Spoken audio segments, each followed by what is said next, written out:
Si je devais recommencer la moto aujourd'hui, il y a énormément de choses que j'aurais aimé savoir. Des choses qu'on n'apprend pas forcément au permis, des erreurs que j'aurais pu éviter aussi. Donc, toutes ces choses que tu dois savoir, je te les partage tout de suite.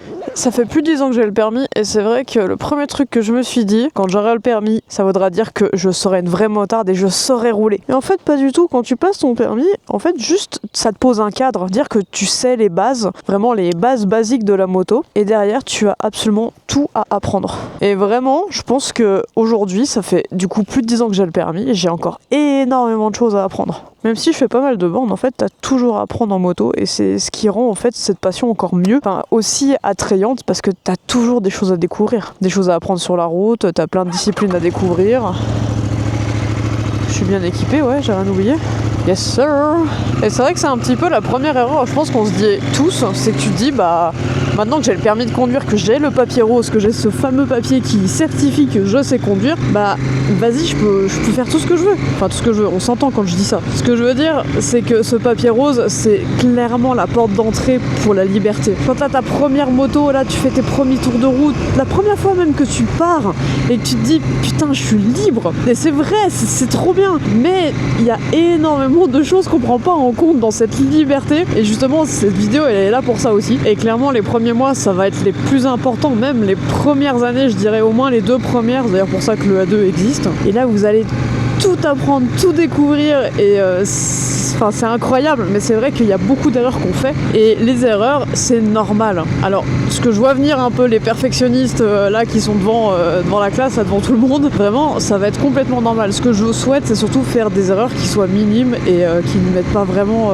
en danger votre sécurité surtout et votre santé parce que ça arrive très très vite. Et les erreurs vraiment voyez-les comme un apprentissage, elles vont vous servir à apprendre, à découvrir et justement à vous perfectionner à l'avenir, enfin à vous développer en tant que motard en fait. Donc acceptez ces erreurs, analysez-les pour vraiment vous comprendre votre comportement sur la route, comprendre ce que vous aimez, qu'est-ce qui vous fait peur, les analyser c'est super important en fait. Et d'ailleurs en parlant de peur, c'est complètement normal. J'aimerais qu'on normalise ce truc quand même en moto, c'est important. Avoir peur en moto, c'est complètement normal. On a un engin de mort entre les pattes, on a 18 000 manières différentes malheureusement de se faire mal, quitte à perdre notre vie. C'est normal d'avoir peur. Les gars là qui sont en mode one life, moi j'ai pas peur, je fonce, tout ça, oui il y en a, mais on va pas normaliser ça. C'est pas normal d'avoir envie de mourir. Enfin inconsciemment c'est un peu ça, enfin directement je veux dire c'est un peu ça quoi. On kiffe la vie, on kiffe kiffer, on kiffe l'adrénaline, mais pas au point d'avoir envie de mourir. Et la peur c'est normal parce que c'est un indicateur, ça vous permet justement d'éviter de faire n'importe quoi et de vous mettre au tas pour rien quoi. Donc la peur est un sentiment complètement normal et il est très intéressant parce que c'est un bon indicateur. Si vous l'analysez, vous pouvez comprendre vos peurs et c'est ce qui va vous permettre aussi de pouvoir vous améliorer. Personnellement, j'ai peur des virages en descente. J'ai oublié mon clignotant. Vraiment, en montée, il n'y a pas de souci et tout. J'aime bien prendre mes courbes, etc. Bien prendre les bonnes trajectoires, ça me fait plaisir, je kiffe. Mais en descente, c'est complètement la panique depuis toujours. Parce qu'en fait, en descente, vous devez gérer votre vitesse, mais la moto, elle s'entraîne aussi, elle s'emballe toute seule. Bah, c'est normal, c'est la gravité. Mais du coup, ça me fait peur parce que j'ai peur d'aller trop vite et de pas gérer mes freinages. Pourtant, le freinage, je l'ai quand même bien travaillé, même si c'est pas parfait. Mais c'est vrai que ça me fait peur. Et encore plus en off-road, quand j'étais au Maroc en fin d'année, le coach m'a fait remarquer, il m'a obligé. Ah, c'était dur, hein. Je peux vous dire que c'était difficile, mais dans les épingles, en off-road, sachant qu'il y avait un ravin de l'autre côté, il m'obligeait à rester en deux et à ne pas embrayer et prendre la bonne courbe et utiliser réellement le regard. Donc il me coachait à un intercom juste à côté de moi, il était collé à moi, vraiment à analyser tous mes gestes et le but c'était vraiment que je surpasse cette peur et que j'y aille et c'était dur. Vraiment c'était très très dur, mais le fait d'avoir été coaché comme ça, et au bout d'une journée j'ai eu le déclic et après j'y arrivais super bien. Alors j'y allais pas non plus comme une bourrine en mode dérapage et tout tu vois, mais voilà j'étais trop contente. Donc la peur était un très bon indicateur par rapport à ça et du coup on a vraiment bossé sur ces lacunes et maintenant ça va beaucoup mieux même sur la route. Cette session en off-road, en tout cas ce road trip de 1500 km à travers le Maroc m'a vraiment aidé parce que même sur la route aujourd'hui je suis encore plus à l'aise. Comme quoi après 10 ans de permis on peut toujours apprendre. Et c'est là où je trouve intéressant dans notre passion, pour être un motard complet, je pense que faire différents types de motos, différents types de disciplines je veux dire, c'est quelque chose qui peut être, qui va vous permettre en fait de encore plus vous développer. Depuis que je me suis mis à l'enduro l'année dernière, j'ai des peurs que j'ai je n'ai plus sur la route. Quand je suis sur la route avec ma grosse moto là qui fait 200 kg, quand je me retrouve avec des graviers.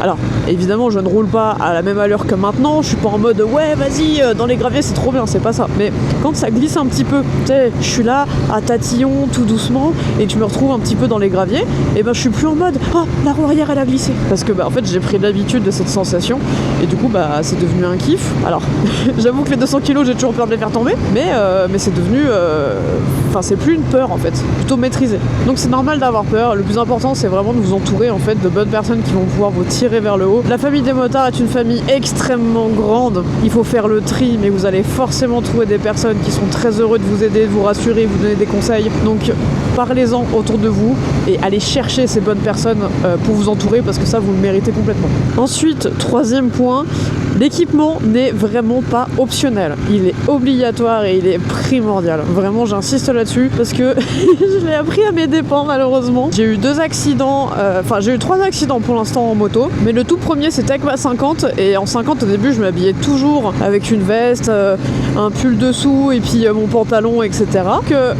Au bout d'un moment, un peu trop pris la confiance. C'est bon, on roule en 50 cm3, j'ai pas besoin de rouler, j'ai pas besoin d'avoir un gros équipement. J'ai commencé à rouler en short. Mais vraiment, j'ai envie de me mettre des tartes quand je repense à ça. Mais vraiment, je roulais en short. Et un été, évidemment, je suis tombée dans un champ, je voulais aller me balader, et comme j'avais un super motard, j'en ai profité pour passer dans un petit chemin. Un chemin agricole quoi. Il y avait des trous de tracteur, je suis tombée et je me suis cramée avec le pot. Mais littéralement toute la partie là était cramée. Je vais vous mettre une photo, je sais pas si je vais être censuré par YouTube, mais je vous mets une photo, âme sensible, attention, photo. Voilà. Et je peux vous dire que là, je m'en suis bien mordu les doigts parce que j'ai bien douillé. Déjà que je suis une grosse douillette, une grosse chochotte, alors là, je peux vous dire que j'ai piolé de fou là. Si vous avez pas trop de budget, moi je vous conseille vraiment, mettez moins de budget dans votre moto et plus dans votre équipement. Parce que clairement, le moto, vraiment avec toutes les motos qu'il y a, à tous les budgets qu'il y a, vraiment, vous pouvez tellement trouver facilement une moto qui vous convient pour apprendre, pour débuter. Il n'y a pas besoin de mettre 10 000 balles dans une bécane pour commencer, vraiment pas. Donc mettez moins dans votre moto et mettez plus dans votre équipement, équipez-vous bien. Trouvez un équipement qui est sécuritaire mais vous êtes bien dedans, vous pouvez bien respirer, vous êtes à l'aise, bien être mobile, pouvoir agir s'il y a quoi que ce soit, c'est vraiment super important en fait ça. Parce que le deuxième accident que j'ai eu justement, je me suis retrouvée avec la moto qui est tombée sur ma malléole de gauche, je crois, de mémoire, oui. Comme la moto était posée sur moi, même en poussant avec le pied droit, je n'arrivais pas à la dégager, donc le temps que quelqu'un puisse venir m'aider, j'étais très contente que mes parents m'aient offert des bottes Alpinestar qui montaient assez haut et où il y avait les renforts malléoles. J'étais très contente parce que je m'en sors juste avec une entorse et pas non plus fracture ou je ne sais pas quoi, ce qui aurait pu être pire, parce que ça peut être des fractures, ça peut être des... ils mettent des broches, enfin selon comment c'est cassé ça peut être la merde. Donc vraiment je pense que ça aurait été à refaire, je me serais mieux équipée dès le début, vraiment. Ça m'aurait évité des petites blessures un petit peu débiles, et encore j'ai de la chance parce que c'est entre guillemets que ça, il m'est arrivé que ça aurait pu être vachement pire. Donc vraiment l'équipement on ne néglige pas, c'est ultra important. Ça marche? Yes sir. Aussi par rapport aux peurs que je parlais tout à l'heure, n'ayez pas honte de cette peur en fait, parce que c'est vrai qu'au début quand tu commences à faire des balades, tu te rends compte que, enfin surtout en groupe, tu te rends compte qu'il y a beaucoup de concours de beats, beaucoup de moi, et du coup t'as un peu tout le monde qui est en mode ah super viril, la moto, vroom tut, faut pas avoir peur, on va vite, enfin il y a vraiment cette atmosphère au début qui est un peu chiante, on a un peu du mal à passer au-dessus, et des fois quand t'as peur t'oses pas le dire, tu te retrouves dans une balade en groupe, t'oses pas, et moi ça m'est déjà arrivé où j'osais pas m'affirmer, j'osais pas me positionner, dire là ça me fait peur, pas à l'aise, etc. Plein de belles personnes, de super personnes qui vont vous accepter comme ça et qui vont accepter que vous ayez un peu peur, etc. qui vont vous encadrer, vous aider. Donc vraiment, il faut oser dire, osez-le vraiment, osez dire que vous avez peur, il n'y a pas de souci avec ça, c'est ok. On commence tous quelque part, il n'y a pas de problème. C'est ok. Aussi, ce que j'aurais aimé savoir quand j'ai commencé la moto, c'est à quel point il faut être attentif. Alors on me l'avait bien dit évidemment, au permis, oui, il faudra être attentif, puis toi t'es en mode oui, ça marche, ça me t'inquiète, vas-y, donne le permis, laisse-moi les rouler. On est un peu comme ça au début, mais waouh, mais comme il faut être ultra attentif, et c'est pour ça qu'au début début, la moto c'est quand même très fatigant. Donc il faut être attentif à absolument tout. C'est pas juste je roule, à différence de la voiture, je trouve qu'en voiture, même si on doit être attentif, on a vraiment ce truc où on se met un peu en pilote auto, sans trop se poser de questions, on est un peu dans le confort de la voiture, il fait chaud et tout ça, on est bien. Alors qu'en moto, bah tu vis vraiment le truc, s'il y a quoi que ce soit, bah tu peux le subir très facilement. Donc c'est pour ça qu'il faut être très très attentif. Et au début, on est un peu en mode c'est beau si je veux le dire, je suis content, la moto, vroom vroom, j'aime bien. Et puis malheureusement, c'est très souvent quand on a un accident, alors sans compter les fois où t'as un gros teubé qui va te rentrer dedans, mais très souvent c'est qu'on a un manque d'attention et on aurait pu éviter certaines choses. Donc vraiment, l'attention est ultra importante et oui, c'est fatigant. Donc au début, c'est un apprentissage, prendre le temps, tout doucement, d'apprendre à être attentif à la moindre chose. La chaussée, comment elle est. Ah, il y a un stop, je suis prioritaire, mais bon, peut-être que lui il m'a pas vu, peut-être qu'il est pressé, peut-être qu'il se dit qu'il aura le temps de passer, je vais devoir piler les freins. Enfin, personnellement, à chaque intersection, je ralentis, j'observe, j'essaye de voir si la personne elle m'a vu. Des fois, je crois, et non, petite surprise. Donc c'est aussi pour ça que tu peux faire confiance à personne sur la route. Au début, tu crois vraiment que tout le monde est mignon, etc. Mais c'est ce qu'on dit toujours en fait. Quand t'es en moto, tu es invisible. Vraiment, partez de ce principe. Et c'est vrai que quand j'ai commencé, j'aurais aimé être un peu plus consciente de ça, parce que ça m'aurait évité quelques frayeurs et ça m'aurait aussi évité des fois de m'énerver pour rien, quoi. C'est vrai, il y a des fois je m'énerve contre des personnes parce qu'ils ont failli me shooter. Encore ce matin, la route pour aller au travail, c'est on a une ligne droite avec une double voie. Et cette ligne droite avec double voie, il y a attendez, je roule doucement, s'il y a des graviers, ça me fait peur. J'accepte d'avoir peur. Et en fait, c'est une double voie et tout le monde se met à gauche parce que celle de droite, elle a des petits trous, des nids de poules, des imperfections et ça les fait chier le matin se faire un peu secouer, vous voyez. Donc bah on est obligé de doubler par la droite. Voilà. Donc je double par la droite et il y a un gars qui il va pour se rabattre, je sais pas. Là il s'est dit c'est peut-être pas une bonne idée de rester à gauche pour rien sans raison. Donc évidemment j'étais dans son angle mort, je m'attendais bien à ce qu'il ne m'ait pas vu. J'ai klaxonné pour lui prévenir. Je suis pas énervé. Voilà. Mais avant, au tout début, je me serais énervé, j'aurais passé l'énergie là-dedans. Et malheureusement, c'est un peu le quotidien des motards, quoi. Alors je dis pas que je m'énerve jamais, parce que des fois t'as un coup d'adrénaline, t'as peur pour ta vie, voilà, c'est complètement normal. Mais le but, c'est pas non plus de se bouffer la tête avec ça, en fait, se plomber le moral et après d'être déconcentré, le fait d'être trop énervé, après on est déconcentré pour le reste de la route, pour le trajet que vous allez continuer de faire. C'est où déjà ? C'est là. Aussi, sachez que votre première moto va vous surprendre. Là, ça peut paraître bête comme ça, à dire comme ça, mais vraiment, ça va vous surprendre. À moins que vous ayez pris exactement la même, que vous avez passé le permis et que, par exemple, vous l'avez passé sur une MT-07 et vous achetez une MT-07, en général, vous n'avez pas trop de surprises. À part sur certaines choses, parce qu'au moment où vous allez commencer à prendre confiance, les premiers mois, on commence à bien rouler et tout, on commence à prendre confiance, et c'est là où vous allez vous surprendre. Et mine de rien, même si on est bridé à 48 chevaux quand on démarre, 48 chevaux, ça peut envoyer. Là, je suis bridé à 48 chevaux, clairement. Et je peux vous dire que des fois, même avec celle-là, que je la connais très bien et que je suis bridé que à 48 chevaux, je peux vous dire que je me fais des frayeurs aussi. Donc vraiment, la moto, ça s'apprivoise. Alors déjà, là, vous avez deux choses. C'est que déjà, vous débutez, donc vous avez jamais roulé autant, vous n'avez pas l'expérience, etc. Mais aussi, vous devez découvrir votre moto. Ça fait beaucoup de choses à gérer au début. Youhou! Et moi, quand j'ai commencé la moto, vraiment, j'étais en mode ouais, ça va, j'ai passé le... Alors vraiment, j'ai fait le pire truc. J'ai passé le permis sur la 650 de chez Honda, la CVF, et j'ai acheté la 500. Je me suis dit, ça va, moi, la 500, ça va être tranquille. L'erreur. Alors, je me suis tellement fait surprendre par cette moto, que lors de mon premier accident avec, j'ai réussi à la lever et à la retourner. C'est-à-dire que j'ai fait un wheeling. Alors vraiment, la phrase que j'avais, que je répétais toutes les personnes qui me demandaient qu'est-ce qui s'est passé dans mon accident, c'est vous savez quoi, j'aurais jamais cru, mais un 500 qui fait plus de 200 kg, ça lève. Et j'aurais pas cru que ça lève. Et vraiment, je l'ai levé, je l'ai retourné, j'ai fait bavette. Ah là, je peux vous dire, les gars, moi j'ai fait bavette. Je peux me la péter. Pourtant, cette petite moto qui, avec du recul, je me disais en fait c'est un veau. Et même un veau, ça se retourne.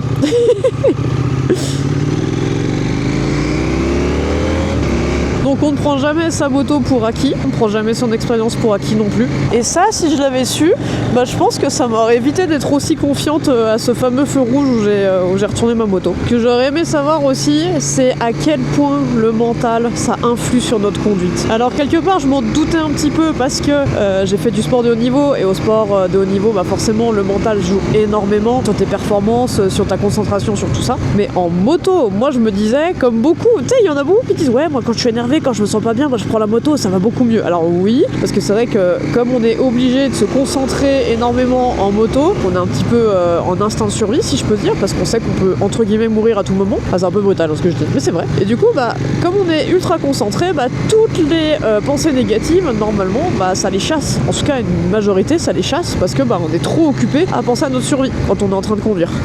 Youhou, oh là là là là, je suis peut-être arrivé un petit peu vite.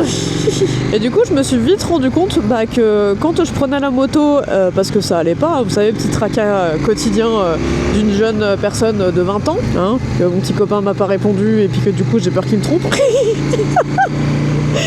Et bah du coup ça déstabilise énormément et malheureusement bah, c'est là où on peut avoir des accidents. Et encore une fois j'ai le meilleur exemple, quand ça va pas on ne roule pas, mais vraiment. Ça m'est arrivé en road trip, je suis partie en road trip avec un gars qui avait 10 ans de plus que moi, qui était censé être un pote en fait. Je sais pas, il m'a grave pris la tête, enfin on s'est pris la tête, je comprenais pas pourquoi. On avait prévu un itinéraire et il arrêtait pas de dire qu'il voulait changer, que ça allait pas et tout ça, alors qu'à la base bah, je partais en road trip et je lui ai proposé s'il avait envie de venir dans ce que moi j'avais prévu. Je lui avais pas demandé de réorganiser tout, enfin bref, prise de tête, etc. Et moi c'est compliqué pour moi, et quand je lui en parlais, je dis écoute, ce serait bien qu'on en parle, il y a des tensions et tout. Il m'a dit non vas-y, t'es pas ma mère, arrête de me parler comme ma mère, laisse-moi tranquille. Et ça me travaillait, vraiment, moi j'aime pas quand les gens sont pas bien en fait, donc ça me travaillait énormément. Arrivé à un moment, dans un col, bah en descente encore, voilà, la descente c'est pas fait pour moi, j'étais dans les pensées, voilà. Et là vous voyez par rapport à la route, en gros je roulais un peu sur la gauche de ma voie, mais j'étais dans ma voie, mais j'étais sur la gauche, mais bien sur la gauche, sur un virage où j'avais pas forcément visibilité. Et dans le virage, qui c'est que je croise? Une voiture qui elle est le plus, enfin elle est vraiment au maximum à gauche, mais comme la route elle est petite et que bah la voiture dépassait, bah elle s'est retrouvée dans ma voie et j'ai tapé la voiture. Si j'avais été concentré, si j'avais pris le temps de dire oh Mégane stop, on lève le pied, on s'arrête, on respire, on s'oblige pas à rouler parce qu'on a prévu un road trip, parce qu'on a prévu tant de bornes dans la journée, bah si je m'étais pas mis la pression comme ça, je me serais écouté, et ben j'aurais peut-être pas tapé cette bagnole. Alors j'ai eu de la chance, il m'est rien arrivé de bien grave, j'ai eu des bleus, j'ai rien eu de cassé, la moto elle était pas épave, ça a été réparable, tout va bien. Les personnes en face ont eu juste peur. D'ailleurs si vous passez par là, ce qui serait improbable, encore désolé, même si on est un peu responsables tous les deux quoi, enfin bref, c'est 50-50 quoi. Donc vraiment avant de passer mon permis, j'aurais bien voulu qu'on insiste, en tout cas que je prenne vraiment conscience à quel point c'est important quand on roule d'être en ligne avec nous-mêmes, qu'on se sente bien en fait. Et je sais bien, il y en a plein qui vont dire oui mais moi j'aime bien rouler quand je vais pas bien, je sais, mais c'est vraiment pas le bon bail. Fais pas une activité dangereuse quand toi tu te sens pas bien, en fait c'est le meilleur moyen de se faire mal. Putain mais il fait 7 degrés, je me disais quand je parlais je voyais de la fumée un petit peu dans mon casque. Ah ouais, d'accord, il fait 7 degrés, bah j'ai bien fait de m'habiller, je vais peut-être allumer mes gants chauffants d'ailleurs. Je vais m'arrêter à allumer mes gants chauffants parce que ça commence à pincer un petit peu quand même. C'est quand même dingue, on est allé rouler samedi, il faisait grand beau temps, 20 degrés, là on est 2 jours plus tard, qu'est-ce qui se passe là? Oh, l'hiver ne veut pas partir, il a décidé, non je suis pas sûre de partir en fait. Si, pars, vraiment pars. Laisse la place au printemps pour de vrai s'il te plaît. Regardez. Oh putain. Hey Lou. J'aurais bien un petit endroit quand même pour m'arrêter parce que je ferai mes petites mimines. Ah bah voilà, un petit endroit pour s'arrêter. Voilà, plein de gravier, tout comme on aime. Et hop là. Ouh. Allez, on allume 1 et 2. Voilà. Nickel. Ça va chauffer, je vais être bien. Il y a son père. Ok, let's go, c'est parti.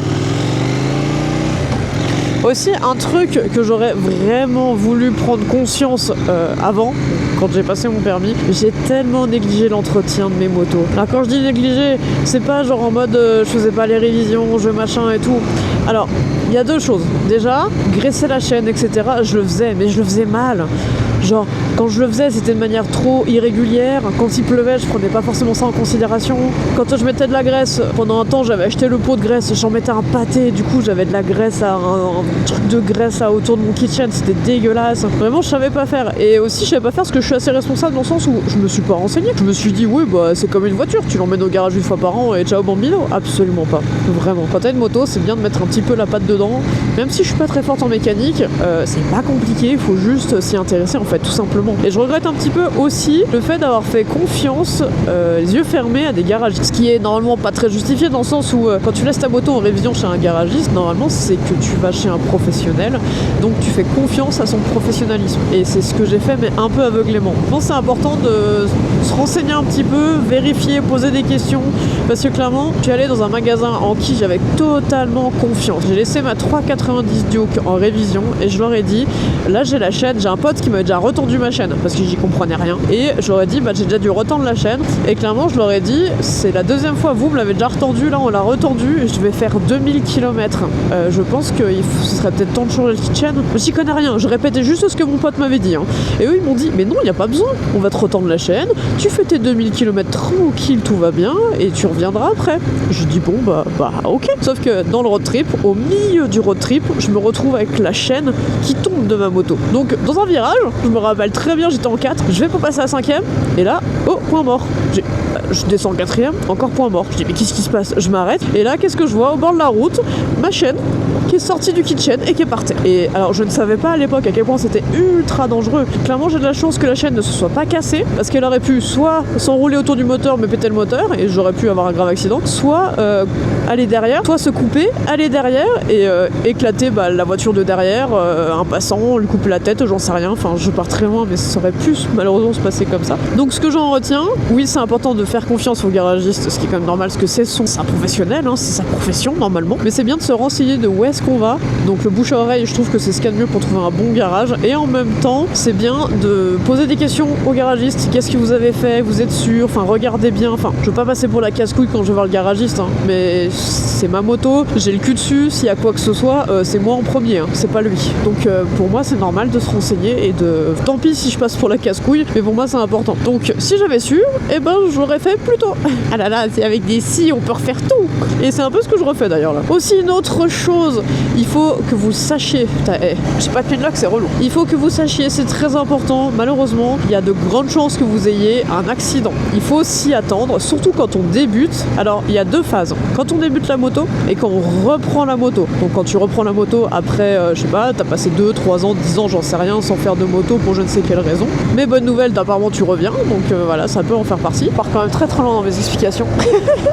Et je chiale tellement il fait froid là, il fait 6,5. Donc aussi quand tu reprends, là par exemple au printemps, après 6 mois d'hivernage où tu as fait que de la moto, enfin que de la voiture, tu perds beaucoup de réflexes. Même moi qui roule toute l'année, littéralement, qu'est-ce que c'est que ça? Moi qui roule littéralement toute l'année, tous les jours de l'année, il y a peut-être 2 semaines au mois de janvier où je ne la prends pas et encore, j'ai bien remarqué que si je ne la prends pas pendant une semaine, alors ça va, je veux dire c'est une semaine, ça va, mais je me rends compte qu'effectivement il y a des petits réflexes qui s'oublient. Vous savez, je pars une ou 2 semaines en vacances et que je touche pas du tout la moto parce que je suis partie dans un autre pays où j'en sais rien.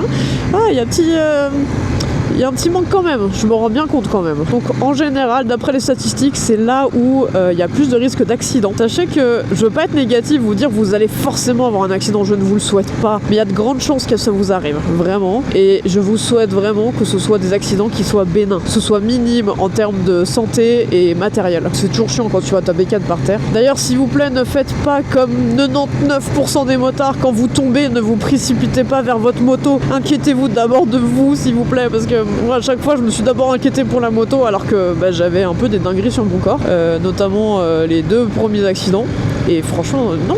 Oh les gars, c'est votre vie avant le matériel. Qui vous a dit que votre matériel valait plus que vous? Oh.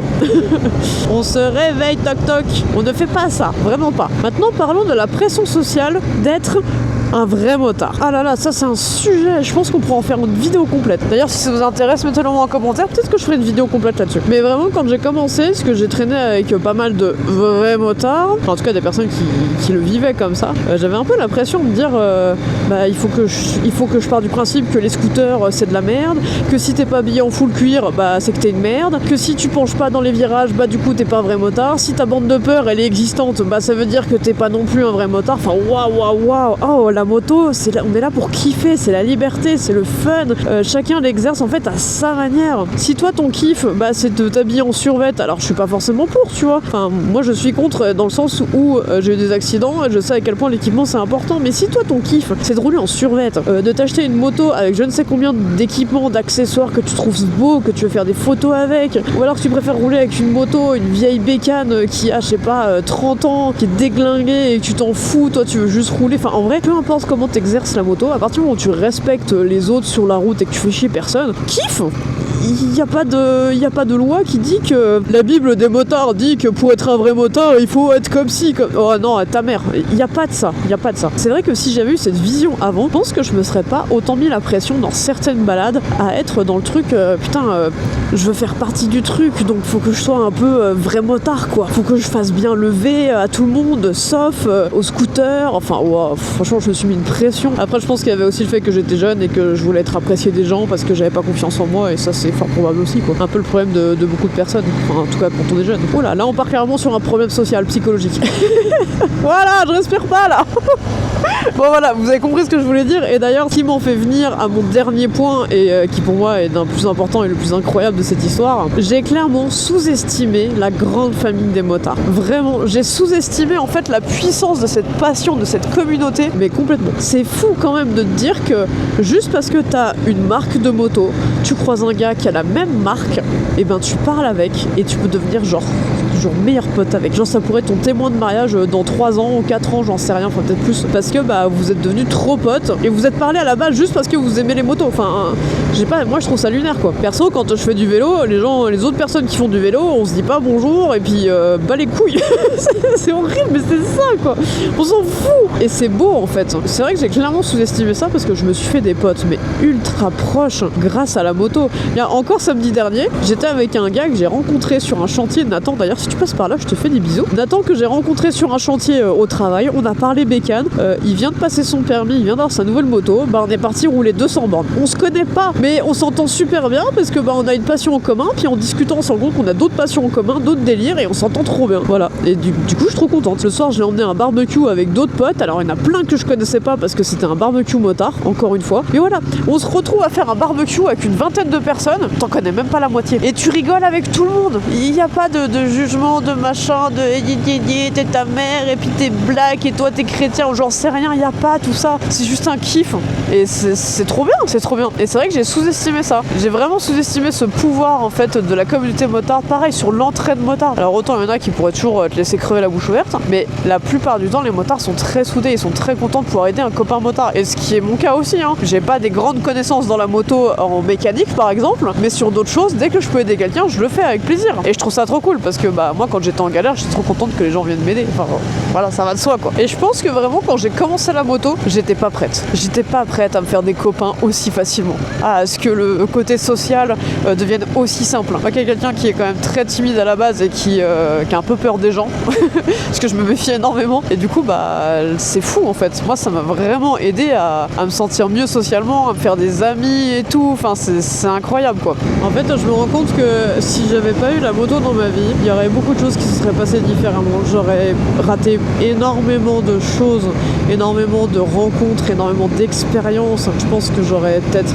aussi évolué différemment par rapport à moi-même. Parce que la moto, ça te forge aussi. Quand tu es sur la route, tu dois persévérer pour apprendre à rouler correctement. Parce que c'est ton plaisir, c'est ton kiff, mais c'est aussi une manière aussi de se protéger. Parce que si tu sais rouler correctement, que c'est prendre de bonnes trajectoires, tu arrives à te mettre en sécurité en fait. C'est aussi une question de sécurité. Et c'est pareil aussi de la manière dont on va gérer face aux interactions face aux autres, quand il se passe des choses compliquées sur la route ou quoi que ce soit, quand il faut intervenir, quand on a des amis, en tout cas des copains motards qui sont mal, parce que malheureusement c'est des choses que j'ai vécues aussi, quand des copains ont des accidents, apprendre à gérer et apprendre à calmer tout le monde, et puis voilà, moi ça m'a énormément appris sur moi-même, et c'est une expérience incroyable, vraiment. Je suis trop contente que la moto soit arrivée dans ma vie. Aussi, une dernière chose que j'avais, je pense, sous-estimée avant de passer à la moto. Autant je savais que la moto c'était quelque chose qui coûtait cher. Mais waouh, en fait, quand tu sais mal gérer ton budget que tu t'accordes pour la moto, ça peut coûter extrêmement cher. Parce que je me suis retrouvée. Oh là là là là, qu'est-ce qui s'est passé? Calme-toi, calme-toi. J'ai mal passé ma vitesse. En fait, je me suis retrouvée à payer du matériel, de l'équipement motard que j'avais mal choisi pour rien. Du coup, j'ai acheté du matériel pour rien, je veux dire, en trop. Notamment 2 casques. Donc, je me suis retrouvée à avoir acheté des casques qui n'étaient pas forcément adaptés à ma taille ni à mon gabarit, etc. Du coup, j'ai acheté des casques pour rien, des vêtements pour rien aussi, notamment pour la route, un truc qui n'était pas du tout adapté pour la route parce que moi je voulais du flow, forcément. Si tu sais mal gérer ton budget, en fait, la moto ça peut coûter extrêmement cher. Par contre, si tu le gères correctement, que tu fais des bonnes affaires, que tu cherches les bonnes affaires, notamment sur le Bon Coin ou Vinted, tu peux te retrouver en fait à faire de la moto à moindre coût. J'ai un peu sous-estimé ça, je me suis mis un peu en mode one life, j'ai acheté tout neuf, la première moto pareil, j'ai tout acheté neuf, je me suis dit ouais je me fais plaisir, j'ai 20 ans, là, j'ai mes premiers salaires, je suis comme une ouf. J'ai fait n'importe quoi. Voilà. Mais c'est comme ça qu'on apprend. Aujourd'hui, quand je cherche une moto, je suis plus pressée. Je suis plus dans le truc vite, vite, vite. Alors j'adore ça, je suis toujours en mode j'ai vite envie de l'avoir comme celle-ci. Mais j'ai bien pris le temps. Pendant plusieurs mois, j'étais sur le Bon Coin, je guettais les bonnes annonces, je me disais s'il y en a une qui me plaît, j'y vais. Sinon, c'est pas grave, écoute, je trouverai bien la perle rare un de jour. Et c'est ce qui s'est passé. J'ai trouvé la perle rare, ça a pris du temps. Mais voilà, il faut pas être trop pressé non plus. C'est un peu ce que j'ai appris aussi avec la moto, apprendre la patience. Je pense que si j'avais su ça avant, j'aurais pris un peu plus de temps et ça m'aurait évité de dépenser de l'argent inutilement. Bon, j'ai envie de vous dire, au moins j'ai participé activement à l'économie de la moto, en tout cas du monde de la moto, des marques de moto, avec plaisir, hein, vraiment. Une erreur que j'ai fait aussi au début, j'ai un peu regretté parce que là pour le coup ça m'a fait dépenser beaucoup d'argent pour pas grand chose malheureusement, c'est vraiment de me dire que j'ai passé le gros cube donc je veux une grosse moto. Donc pour moi, dans ma tête, c'était minimum 500 cm3. Il y avait les 300 cm3 qui commencent à sortir en fait à cette époque-là parce que le A2 a débloqué ça. C'est un peu obligé les constructeurs de motos à faire des motos plus petites, donc plus petites cylindrées et moins de chevaux. Dans ma tête, on me parlait des 300, j'étais en mode mais non, pas du tout. Vas-y, d'où tu me parles comme ça? Comment? Mais respecte-moi. J'ai passé le permis A2 gros cube, je dois forcément avoir un 500. Avec du recul, ce que je sais aujourd'hui, j'aurais pris le temps d'aller essayer des motos, de me renseigner vraiment sur ce qui me convient, de ce que j'aime, apprendre en fait à me connaître, et je pense que je serais peut-être partie directement sur la 300 cm3 de chez KTM, la 390 Duke que j'avais adoré, vraiment. Mais je l'ai acheté en deuxième moto, parce que j'ai acheté la 500 en premier parce que voilà, l'ego oblige, et 1 an plus tard, je l'ai revendu pour acheter ma 300, et après je l'ai revendu parce que j'ai passé le A2, donc en fait je me suis retrouvé à payer des cartes grises pour rien. J'ai acheté une moto neuve que j'ai revendue 1 an après, pas assez cher du coup, parce que quand t'achètes neuf et que tu revends 1 an après, forcément tu perds énormément d'argent. Donc l'ego, vraiment. Je pense que la moto, ça m'a aussi aidé pour apprendre à lâcher un petit peu ce foutu ego là. Si je recommencerais la moto aujourd'hui avec toutes mes connaissances, j'éviterais certains accidents, certaines frayeurs, et j'économiserais pas mal d'argent. Mais bon, ça fait des bonnes histoires à raconter, et du coup, je peux vous en faire des vidéos, et ça, c'est pas génial? Si, c'est génial, si.